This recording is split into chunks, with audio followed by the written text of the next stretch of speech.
Hi guys, मैं Rahul Gupta Chanakya classes के study channel में आपका बहुत बहुत स्वागत करता हूं। ये मेरा इंडियन जियोग्राफी मैपिंग ट्रिक का तीसरा वीडियो है।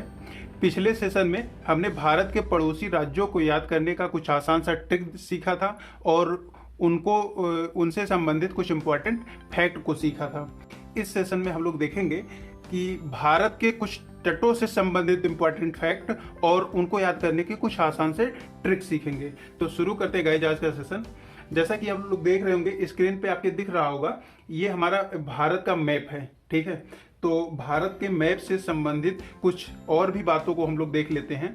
जैसा कि हमें पहले से पता होना चाहिए कि ये कौन सा है। ये जो सागर है, जो नीले कलर में आपको दिख रहा है, ये सागर हो जाएगा। तो ये सागर है, तो कौन सा सागर है? ये हो जाएगा अरब सागर। तो ये अरब सागर हो गया। गाइज इसकी बात करें इस तरफ के, तो इसका नाम क्या है? इसको कहते हैं बंगाल की खाड़ी। तो बंगाल की खाड़ी कहते हैं इसको।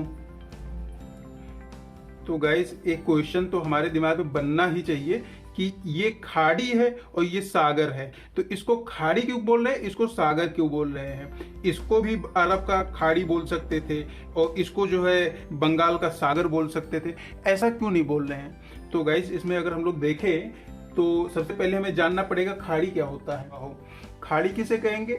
खाड़ी ऐसे जलाशय को कहेंगे जो तीन तरफ से स्थल से घिरा हुआ हो, लेकिन उसका एक हिस्सा किसी सागर या महासागर से लगा हुआ हो या जुड़ा हुआ हो। तो ये हो गया खाड़ी। आप देख रहे होंगे तीन तरफ से ये स्थल से घिरा हुआ है। इधर हो गया म्यांमार से घिरा हुआ है, इधर भारत का दक्षिणी भारत का एरिया है। ठीक है, जैसा कि तमिलनाडु हो गया और ये वाला आंध्र प्रदेश। ठीक, और ऊपर से भी आप लोग देख रहे होंगे बांग्लादेश घेर रखा है और इधर पश्चिम बंगाल घेर रखा है। तो ये सारे राज्य जो है भारत के घेर रखे हैं और भारत के पड़ोसी देशों ने भी इसको घेर रखा है, इसलिए ये खाड़ी हो गया। अगर बात करें हम सागर क्या होता है और महासागर क्या होता है, तो गाइस अगर हम बात करें महासागर की, तो महासागर सागर का थोड़ा सा बड़ा रूप होता है। महासागर से ही सागर निकलेगा। ठीक है, तो महासागर सागर का बड़ा रूप होता है। तो गाइज और भी कुछ अगर हम इम्पोर्टेंट फैक्ट को देखें, तो जैसा कि बार बार एग्जाम में पूछा जाता है कि नदी और तालाब में अंतर बताइए और नदी और झील में अंतर बताइए। ठीक है, झील और तालाब में अंतर बताइए। तो वो सारे पॉइंट्स हम लोग यही देख लेंगे। जैसे अगर हम लोग सबसे पहले अगर हम लोग बात करें कि नदी क्या होता है, तो नदी होता है प्राकृतिक रूप से विकसित धारा। ठीक है, जो एक फ्लो में बहती रहती है। तो नदी एक शब्द में कह ले तो नदी प्राकृतिक होता है। ठीक है, अगर तालाब की बात करें तो तालाब ऐसे खड्डों से बने होते हैं, ऐसे खड्डों या गड्ढे से बने होते हैं जिसमें जल एकत्र हो जाए, तो इसको तालाब या पोखरे कहेंगे। तो ऐसे ही कह सकते हैं कि ये जो है जो मानव निर्मित होगा वो जो है तालाब या पोखरा हो सकता है और जो प्राकृतिक होगा वो हो सकता है नदी। ठीक है, अगर हम गाइस आगे बात करें झील और तालाब में अंतर की, तो झील किसे कहते हैं? गाइस झील किसे कहेंगे?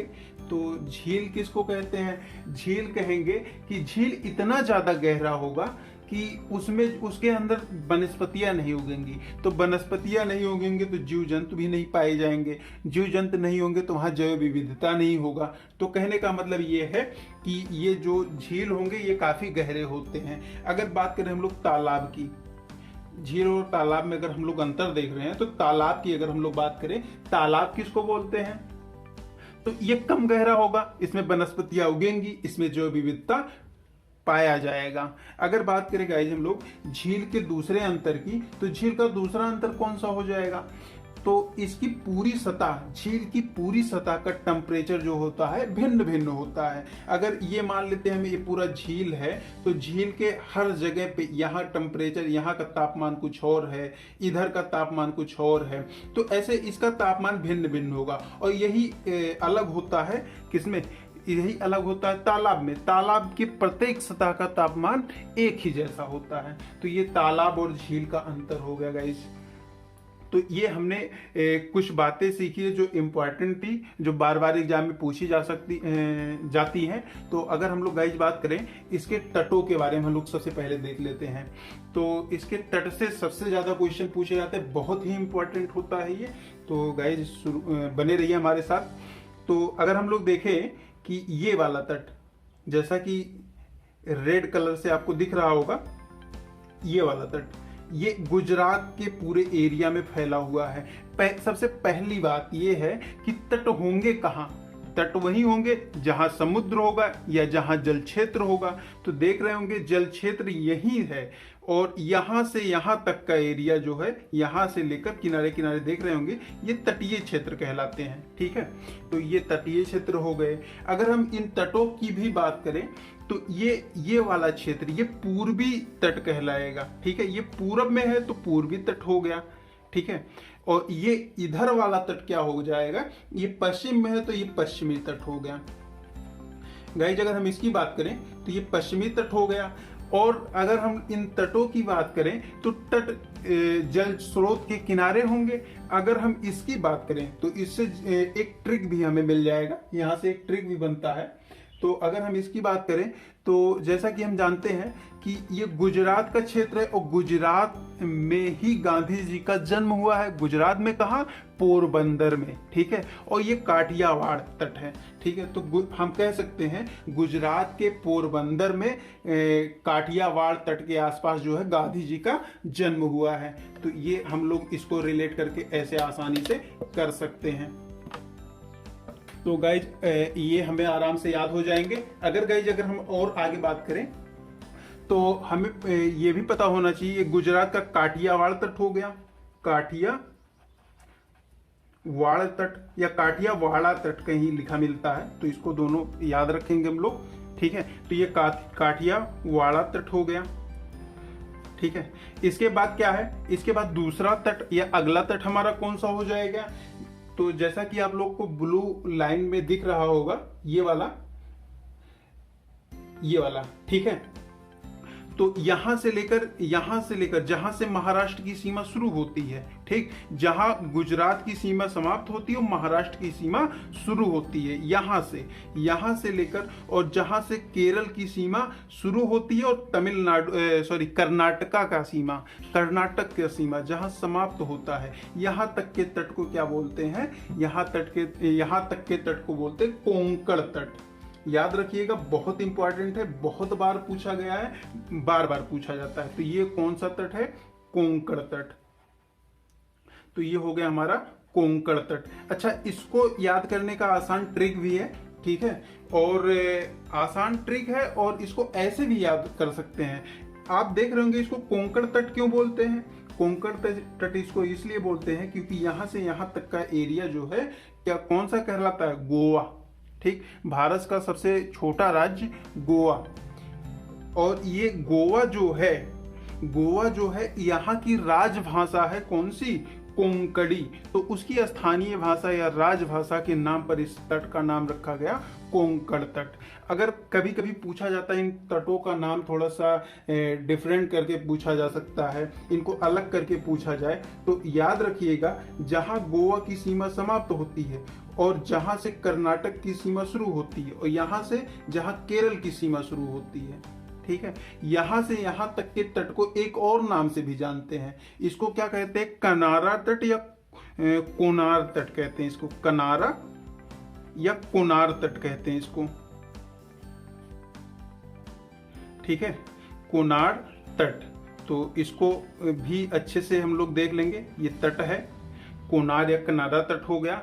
गाइज अगर हम लोग आगे देखें तो ये हमारा ये जो लाल लाइन में आपको दिख रहा होगा, यहाँ से लेकर यहाँ तक, जहाँ तक जो है केरल का राज्य फैला हुआ है, तो इसको मालाबार तट कहते हैं। इसको मालाबार तट कहते हैं। मालाबार तट हो गया ये। गाइज कोंकण तट को हम लोग रिलेट करके ऐसे भी याद रख सकते हैं, अगर हमें कंकड़ मारना है तो कहाँ मारेंगे, नदी, तालाब, पोखरे, झील, जल स्रोत, वहीं मारेंगे ना। तो अगर हम बात करें कंकड़ मारने की, तो कंकड़ मारने की प्रथा बीच पे ज़्यादा देखा जाता है, बीच पे बहुत अच्छा लगेगा, ठीक है। तो यहाँ बीच कहाँ, बीच की अगर बात आए तो वो कहाँ होगा, वो हो जाएगा मुंबई में। मुंबई मतलब महाराष्ट्र में। तो महाराष्ट्र में, तो महाराष्ट्र का क्षेत्र या कर्नाटक का पूरा क्षेत्र कोंकण का तट हो जाएगा। और ये आपको कभी भूलेगा नहीं, अगर ऐसे रिलेट करके याद करेंगे, ऐसे जोड़ जोड़ के याद करेंगे तो ये कभी नहीं भूलेगा। अगर हम बात करें केरल का, तो केरल के तट को मालाबार तट बोलते हैं। और अगर हम आगे देखें हमारा ये वाला तट, तो ये वाला तट हमारा कहलाता है कोरोमंडल तट। ये वाला तट जहां तक तमिलनाडु का क्षेत्र है, तमिलनाडु के पूरे क्षेत्र को कोरोमंडल तट कहते हैं, कोरोमंडल तट। तो इसको कोरोमंडल तट बोलते हैं। अगर गाइज हम लोग बात करें इसको याद करने का तरीका क्या है, इसको याद कैसे करेंगे, तो आप देख रहे होंगे यहाँ थोड़े से कोर टाइप के देख रहे होंगे, यहाँ भी कोर है, यहाँ भी कोर है। तो कोर है तो कोरोमंडल हो गया, ठीक है। तो कोर से हम लोग रिलेट कर लेंगे कोरोमंडल तट। अगर हम लोग इसकी बात करें, आंध्र प्रदेश का जहां तक क्षेत्र फैला हुआ है, यहाँ आंध्र प्रदेश के क्षेत्र में कौन सा तट है, तो यहाँ जो तट है इसका नाम भी इसके राज्य के नाम से ही है। तो ये कभी वैसे भी नहीं बोलता, इसको कहते हैं, ये कभी भी भूलता नहीं है, तो इसको बोलते हैं हम लोग आंध्रा तट, आंध्रा तट बोलते हैं इसको। और अगर हम लोग यहाँ से देखें उड़ीसा वाला, ठीक है, उड़ीसा वाला, उड़ीसा का जो राज्य है, उड़ीसा राज्य का जो क्षेत्र है, इसको बोलते हैं उत्कल तट। इसको कहते हैं क्या, उत्कल तट, उत्कल तट। इसको कैसे याद करेंगे, तो इसको भी वैसे ही रिलेट करके याद करेंगे। उत्कल मतलब उठा हुआ, देख रहे होंगे, वैसे भी उड़ीसा में भी ऊ आ रहा है, तो वहां से भी कर सकते हैं। और यहाँ देख रहे होंगे उठा हुआ है थोड़ा सा, तो उठा है तो कौन सा तट, उत्कल तट। और अगर हम लोग और भी देख लें आगे, तो ये जो लाल लाइन में आपको दिख रही होगी, रेड लाइन में, ये वाला तट, तो ये वाला जो तट है ये कहलाता है दीघा तट। ये पूछा गया है, क्वेश्चन है, ठीक है, कई बार पूछा गया है, तो इसको कहते हैं दीघा तट। तो ये हो गया हमारा दीघा तट। गाइस एक चीज और याद रखना है, तो वो कौन सा है, यहां से ले करके और दीघा तट का क्षेत्र जो है यहां तक का, इस पूरे क्षेत्र को क्या कहते हैं, तो इस पूरे क्षेत्र को कहते हैं उत्तरी सरकार तट। इसका सम्मिलित रूप कहलाता है उत्तरी सरकार तट। तो ये बहुत ही इंपॉर्टेंट होता है, उत्तरी सरकार तट। तो इसको भी याद रखना हमें, उत्तरी सरकार तट हो गया। तो गाइज हमने कुछ तटों को सीखा और आई होप ये आपको बहुत अच्छे से समझ में आया होगा। और ये वीडियो हमारा कैसा लगा ये आप हमें कमेंट बॉक्स में जरूर बताएं। हमारे वीडियो को लाइक करें, सब्सक्राइब करें और